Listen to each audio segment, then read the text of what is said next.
ಓಂ ಶ್ರೀ ಗುರುಭ್ಯೋ ನಮಃ.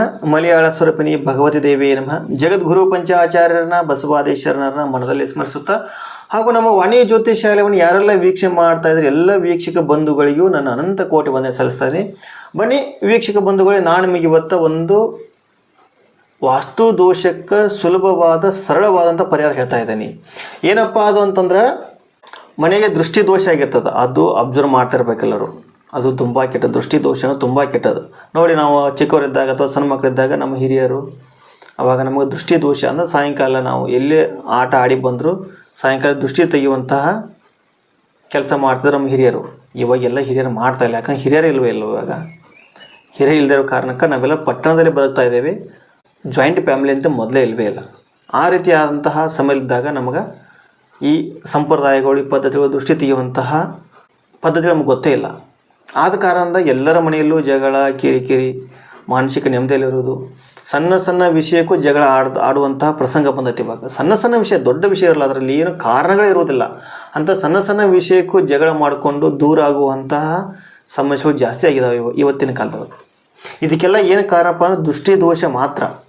ದೃಷ್ಟಿ ದೋಷ ಮತ್ತು ವಾಸ್ತು ದೋಷಕ್ಕೆ ಇಂತಹ ಸಮಸ್ಯೆಗಳಿಗೆ ನಾವು ಗುರಿ ಅಣಿ ಆಗ್ತಾ ಇದ್ದೀವಿ, ನಮ್ಮ ಸಂಸಾರ ಹಾಳು ಮಾಡ್ಕೊಳ್ತಾ ಇದ್ದೀವಿ. ನೋಡಿರಿ, ಒಂದು ಸಣ್ಣ ವಿಷಯ ಇರುತ್ತೆ, ಅದಕ್ಕೆ ಏನು ದೊಡ್ಡದಿರಲ್ಲ, ಅಂಥ ವಿಷಯಕ್ಕೋಸ್ಕರ ಜಗಳ ಆಗ್ತದೆ. ಇವಾಗ ವೈವಾಹಿಕ ಜೀವನ ತುಂಬ ಹದಗೆಡ್ತದೆ ಇಂಥ ದೃಷ್ಟಿ ದೋಷದಿಂದ. ನೀವೇನಾದ್ರು ಯಾವುದೋ ಕೆಲಸಕ್ಕೆ ಹೊರಗಡೆ ಹೋಗ್ತಾ ಇರ್ತೀರಿ, ಹೊರಗಡೆ ಹೋಗುವಂಥ ಸಮಯದೊಳಗೆ ಒಂದು ಸಣ್ಣ ಮಾತಿಗೆ ಜಗಳ ಆಗಿ ಮನಸ್ಸು ವ್ಯಾಕುಲವಾಗಿ ಆ ಕೆಲಸನೇ ಆಗೋದಿಲ್ಲ. ಅದೇನೋ 100% ಆಗುವಂಥ ಕೆಲಸ ಇರ್ತದೆ. ಆ ಕೆಲಸಕ್ಕಂತ ಹೋಗ್ತಾ ಇರ್ತಾರೆ, ಹೋಗುವಂಥ ಸಮಯದ ಸಣ್ಣ ಪುಟ್ಟ ವಿಷಯಕ್ಕೆ ಜಗಳ ಮಾಡಿಕೊಂಡು ಆ ಕೆಲಸನ ಆಗೋದಿಲ್ಲ. ಅದರಿಂದ ಮಾನಸಿಕ ನೆಮ್ಮದಿ ಕೆಡ್ತದೆ, ಮಾನಸಿಕ ನೆಮ್ಮದಿಯಿಂದ ಆರೋಗ್ಯ ಕೆಡ್ತದೆ. ಆರೋಗ್ಯ ಕೆಡ್ತಪ್ಪ ಅಂತಂದ್ರೆ ನಾವು ದುಡಿದ್ರಂಥ ದುಡ್ಡು ಉಳಿಯೋದಿಲ್ಲ. ಆ ದುಡ್ಡು ಹೋಯ್ತಾರೆ ಮತ್ತೆ ನೆಮ್ಮದಿ ಹೋಯ್ತು. ಇದೇ ರೀತಿ ಇದು ಒಂಥರ ರೀಸೈಕಲ್ ಆಗ್ತಾ ಇರ್ತದೆ. ಅದಕ್ಕೆ ದೃಷ್ಟಿ ದೋಷ ನಿವಾರಣೆಗೆ ಒಂದು ಸರಳವಾದ ಸುಲಭ ಪರಿಹಾರ ಹೇಳ್ತಾ ಇದ್ದೆ ನಾನು. ಏನಪ್ಪ ಅಂತಂದ್ರೆ, ಬಿಳಿ ಸಾಸಿವೆ, ಬಿಳಿ ಬಟ್ಟೆ, ಪಚ್ಚ ಕರ್ಪೂರ ಮತ್ತು ಎಳ್ಳೆಣ್ಣೆ, ಈ 4 ತರಬೇಕು. ಇವೆಲ್ಲ ಗ್ರಂಥಿಗೆ ಅಂಗಡಿಯಲ್ಲಿ ಸಿಗ್ತಾವೆ, ಆಯುರ್ವೇದಿಕ್ ಶಾಪಲ್ಲಿ ಸಿಗ್ತಾವೆ ಎಲ್ಲರಿಗೂ. ಇವು 4 ತರಬೇಕು. ಈ 4 ತಂದು ಆ ಎಳ್ಳೆನ ಒಂದು ಸ್ವಲ್ಪ ಎಣ್ಣೆನ ಲೋಟ ಹಾಕಿಟ್ಟು ಹೋಗ್ಬೇಕು ಮೊದಲೇ. ನಂತರ 1 ಚಮಚ ಬಿಳಿ ಸಾಸಿವೆಯನ್ನು ಆ ಏನು ಬಿಳಿ ಬಟ್ಟೆ ಇರ್ತಾರಲ್ಲ ಆ ಬಿಳಿ ಬಟ್ಟೆಯಲ್ಲಿ ಹಾಕಿ ಸ್ವಲ್ಪ ಪಚ್ಚ ಕರ್ಪೂರ ಅದರ ಮಿಕ್ಸ್ ಮಾಡಿ ಕಟ್ಟಬೇಕು. ಬಿಳಿ ಸಾಸಿವೆನ ಸ್ವಲ್ಪ ಪ್ರಮಾಣ ಅರಿವೆ ತೊಗೊಳ್ಳಿ, 1 ಚಮಚ ಹಿಡಿಯುವಷ್ಟು ಬಿಳಿ ಬಟ್ಟೆ ಅಷ್ಟು ತೊಗೊಂಡು ಅದರ ಸ್ವಲ್ಪ ಪಚ್ಚ ಕರ್ಪೂರ ಸೇರಿಸಿ ಅದು ಸ್ವಲ್ಪ ಕಟ್ಟಿ ಅದೇನು ಎಳ್ಳೆಣ್ಣೆ ಇರ್ತದೆ, ಎಳ್ಳೆಣ್ಣೆಯಲ್ಲಿ ಒಂದು 5 ನಿಮಿಷ ಅದ್ದಿಡಬೇಕಷ್ಟು.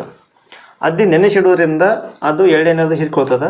ಆ ನಂತರ ಇದು ಗುರುವಾರ ಮತ್ತು ಭಾನುವಾರ ಅಥವಾ ರವಿವಾರ, ಈ 2 ವಾರಗಳಲ್ಲಿ ಮಾತ್ರ ಈ ಕೆಲಸ ಮಾಡೋದು. ಸಂಜೆ 6 ಗಂಟೆ ಇದನ್ನೇನಿರ್ತಲ್ಲ, ಈ ಕಟ್ಟಿರುವಂಥ ಗಂಟನ್ನು ಇದನ್ನು ಮನೆ ಒಳಗೆ ದೀಪ ಹಚ್ಚಬೇಕು. ಸಾಯಂಕಾಲ ದೀಪ ಹಚ್ಚಿ ಅದಕ್ಕೆ ದೀಪ ಹಚ್ಚಬೇಕು. ಅದು ಎಣ್ಣೆ ಎದ್ದಿರ್ತಲ್ಲ, ನಿಮ್ಮ ಬಟ್ಟೆ ಗುಂಜು ಮೇತ ಗುಂಜಕ್ಕೆ ಕಡ್ಡಿ ಕೊಟ್ಟ ದೀಪ ಹತ್ತದ. ದೀಪ ಹತ್ತೋದ್ರಿಂದ ಆ ದೀಪವನ್ನು ನೀವು ಮನೆಯ ಒಳಭಾಗದ ಎಲ್ಲ ಕಡೆ ಸುತ್ತಲೂ ಹೋಗಿ ಬರೋದು. ಅಂದರೆ ರೂಮು, ನಿಮ್ಮ ಬೆಡ್ರೂಮ್ ಇರಲಿ, ಹಾಲ್ ಇರಲಿ, ಕಿಚನ್ ಇರಲಿ, ಡೈನಿಂಗ್ ಹಾಲ್ ಇರಲಿ, ದೇವರ ಮನೆ ಕೂಡ ಎಲ್ಲವೂ ಕಡೆಯೂ ಆ ದೀಪವನ್ನು ತೊಗೊಂಡು ನೀವು ಸಂಚಾರ ಮಾಡುವುದರಿಂದ ಮನೆ ನೆಗೆಟಿವ್ ಎನರ್ಜಿ ಕ್ಲಿಯರ್ ಆಗ್ತದ. ಇದು ಕಡಿಮೆ ಖರ್ಚು ಬಟ್ಟ ಪರಿಹಾರ, ಅದ್ಭುತವಾಗಿರುವಂಥ ಪರಿಹಾರ. ಇದರಿಂದ ನಿಮ್ಮ ವಾಸ್ತು ದೋಷ ನಿವಾರಣೆ ಆಗಿ ಮನೆಯಲ್ಲಿ ಶಾಂತಿ ನಿಲ್ಲಿಸ್ತದೆ, ನೆಮ್ಮದಿ ಇರ್ತದೆ, ಕಿರಿಕಿರಿ ಆಗೋಲ್ಲ. ನೀವು ಸಣ್ಣ ಪುಟ್ಟ ವಿಷಯಕ್ಕೂ ಜಗಳ ಆಗುವುದಿಲ್ಲ, ವಾಗ್ವಾದ ಆಗುವುದಿಲ್ಲ. ಮತ್ತು ನೀವು ಯಾವುದೇ ಕೆಲಸಕ್ಕೆ ಹೋದರೂ ಆ ಕೆಲಸ ಸಕ್ಸಸ್ ಆಗ್ತದೆ ಅವಶ್ಯವಾಗಿ. ಈ ದೀಪವನ್ನು ಮನೆಯೆಲ್ಲ ಒಳಗಡೆ ಬೆಳಗ್ಗೆ, ಆ ನಂತರ ದೀಪವನ್ನು ಮನೆಯ ಹೊರಗಡೆ ಮುಂಭಾಗದಲ್ಲಿ ತಂದಿಡಬೇಕು. ಇನ್ನು ಕೆಲವು ಮನೆಗಳಿಗೆ ಅಕ್ಕಪಕ್ಕ ಮನೆ ಇರೋದಿಲ್ಲ, ಅಥವಾ ಗುಡ್ಡಗಳಲ್ಲಿ ಕಟ್ಟಿರ್ತಾರೋ, ತಮ್ಮ ಹೊಲದಲ್ಲೇ ಮನೆ ಕಟ್ಕೊಂಡಿರ್ತಾರೋ, ಫಾರ್ಮ್ ಹೌಸ್ ಅಂತೀವಲ್ಲ ಹಂಗೆ ಹೊಲದಲ್ಲೇ ಮನೆ ಕಟ್ಕೊಂಡಿರ್ತಾರೆ. ಅಂಥ ಮನೆಗಳಿಗೆ ಒಳಗಡೆ ಮಾತ್ರ ಬೆಳಗದೆ ಮನೆಯ ಸುತ್ತಲೂ, ಈ ನಮ್ಮ ಮನೆಗೆ ನಾವು ಪೈಸಾಚ ಬೀದಿ ಅಂತ ಬಿಟ್ಟಿರ್ತೇವೆ 3 ಅಡಿ, ಆ ಸುತ್ತಲೂ ಒಂದು ಪರಿಕ್ರಮ ಹಾಕಬೇಕು. ಅಂದರೆ ಪ್ರದಕ್ಷಿಣೆ, ಮುಂಭಾಗಿಲಿಂದ ಕ್ಲಾಕ್ ವೈಸ್ ಆಗಿ 3 ಪ್ರದಕ್ಷಿಣೆ ಹಾಕಿಕೊಂಡು ಬಂದು ಅದನ್ನ ಹೊರಗಡೆಯಲ್ಲಿ ಅದು ಸುಡುವರೆಗೆ ಇಡುವುದರಿಂದ ನಿಮ್ಮ ಮನೆಯ ದೃಷ್ಟಿ ದೋಷ ನಿವಾರಣೆ ಆಗ್ತದೆ. ದೃಷ್ಟಿ ದೋಷ ನಿವಾರಣೆ ಸರಳವಾಗಿ ನಿವಾರಣೆ ಆಗ್ತದೆ. ಇದು ಪರಿಹಾರ ಸರಳ ಮತ್ತು ಸುಲಭವಾಗಿರುವಂಥ ಪರಿಹಾರ. ಈ ರೀತಿ ಪರಿಹಾರ ಮಾಡಿಕೊಳ್ಬೇಕು. ಯಾಕಂದರೆ ಹೇಳ್ತಲ್ಲ, ನಮ್ಮ ಮೊದಲಿನ ಕಾಲದಲ್ಲಿ ನಮ್ಮ ಮನೇಲಿ ಹಿರಿಯರದ ಅಜ್ಜಿ ಅವರೆಲ್ಲ ಇಂಥ ದೃಷ್ಟಿ ದೋಷ ತೆಗೆಯುತ್ತಾ ದೃಷ್ಟಿ ನಿವಾರಣೆ ಮಾಡೋದು, ಈ ರೀತಿಯೆಲ್ಲ ಮಾಡ್ತಾಯಿದ್ರು ಮೊದಲು. ಇತ್ತಿತ್ತಲಾಗಿ ಅದು ಯಾವುದಿಲ್ಲ, ಯಾಕೆ ನಾವು ಅದು ಒಂದು ಮೂಢನಂಬಿಕೆಯನ್ನು ಕೂಡ ನಾವೆಲ್ಲನೂ ಬಿಟ್ಬಿಡ್ತಾ ಇದ್ದೇವೆ. ಇಲ್ಲಿ ಯಾವುದೋ ಮೂಢನಂಬಿಕೆ ಇಲ್ಲ, ಪ್ರತಿಯೊಂದು ವೈಜ್ಞಾನಿಕವಾದಂಥ ವಿಷಯವೇ. ಇವೆಲ್ಲ ವೈಜ್ಞಾನಿಕ ಸಂಬಂಧಪಟ್ಟಂಥ ವಿಷಯ. ಯಾಕಂದರೆ ಪಚ್ಚ ಕರ್ಪೂರ ಅನ್ನೋದು ಪವರ್ಫುಲ್, ಅದರಲ್ಲಿ ಆಕ್ಸಿಜನ್ ಪವರ್ ಜಾಸ್ತಿ ಇರ್ತದೆ. ಅದಕ್ಕೆ ನೆಗೆಟಿವ್ ಎನರ್ಜಿನ ತೆಗೆಯುವಂಥ ಕೆಲಸ ಈ ಬಿಳಿ ಸಾಸಿವೆ ಅಥವಾ ಈ ಪಚ್ಚ ಕರ್ಪೂರಕ್ಕೆ ತುಂಬ ಜಾಸ್ತಿ ಪವರ್ ಇರೋದ್ರಿಂದ ನಾವು ಇದನ್ನು ವಾಸ್ತು ದೋಷದಲ್ಲಿ ತುಂಬ ಉಪಯೋಗಿಸ್ತೀವಿ. ನೋಡಿ, ಯಾರಿಗೆ ನಮ್ಮ ನಿವೇಶನ ಮಾರ್ತಾ ಇಲ್ಲ ಅಥವಾ ನಿವೇಶನ ನೆಗೆಟಿವ್ ಎನರ್ಜಿ ಕಾಣ್ತದೆ, ಅಥವಾ ನಿವೇಶನದಲ್ಲಿ ಪದೇ ಪದೇ ಆ ನಿವೇಶನಕ್ಕೋಸ್ಕರ ಜಗಳ ಆಗ್ತದೆ, ಅಂದರೆ ಈ ಬಾರ್ಡರ್ ಲೈನ್ಸ್ಗೋಸ್ಕರ ಜಗಳ ಆಗಿರುತ್ತೆ ಕೆಲವು ಸಲ. ಈ ರೀತಿ ಆಗ್ತಿರುವಂತಹ ಸಮಯದಲ್ಲೂ ನಾವು ಆ ಬಿಳಿ ಸಾಸಿವೆಯನ್ನು ತಂದು ನಮ್ಮ ಜಾಗ ಸುತ್ತಲೂ ನಾವು ಹರಡುವುದರಿಂದ ಇಂತಹ ಸಮಸ್ಯೆಗಳು ದೂರವಾಗ್ತಾ ಅವಶ್ಯವಾಗಿ. ಅದನ್ನು ತಿಳ್ಕೋಬೇಕು.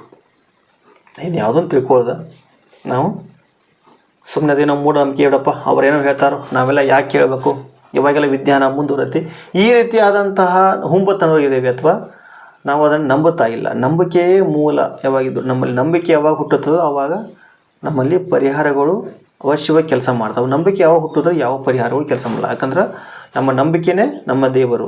ನಂಬಿಕೆ ಇಲ್ಲ ಅಂತಂದ್ರೆ ಯಾವುದೂ ವರ್ಕ್ ಆಗೋಲ್ಲ ಈ ಜಗತ್ತಿನೊಳಗೆ. ಯಾಕಂದ್ರೆ ನಂಬಿಕೆ ಇಟ್ಕಾಸ್ ಮೊಬೈಲ ರೆಡಿ ಆದಾಗ ನಾವೆಲ್ಲ ಮಾತಾಡತ್ತೀವಿ. ನಂಬಿಕೆ ಇಲ್ಲದ ಅದನ್ನು ಮಾಡ್ರಿ ಏನಾಗ್ತದೆ ಬಿಡಂತ ಬಿಟ್ಟಿದ್ರೆ ಇವಾಗ ನಾವು ಒಬ್ರಿಗೊಬ್ರು ಕನೆಕ್ಟ್ ಆಗ್ತಿರಕ್ಕಿಲ್ಲ, ಒಬ್ರಿಗೂ ಮಾತಾಡ್ತಾ ಇರಲಿಲ್ಲ.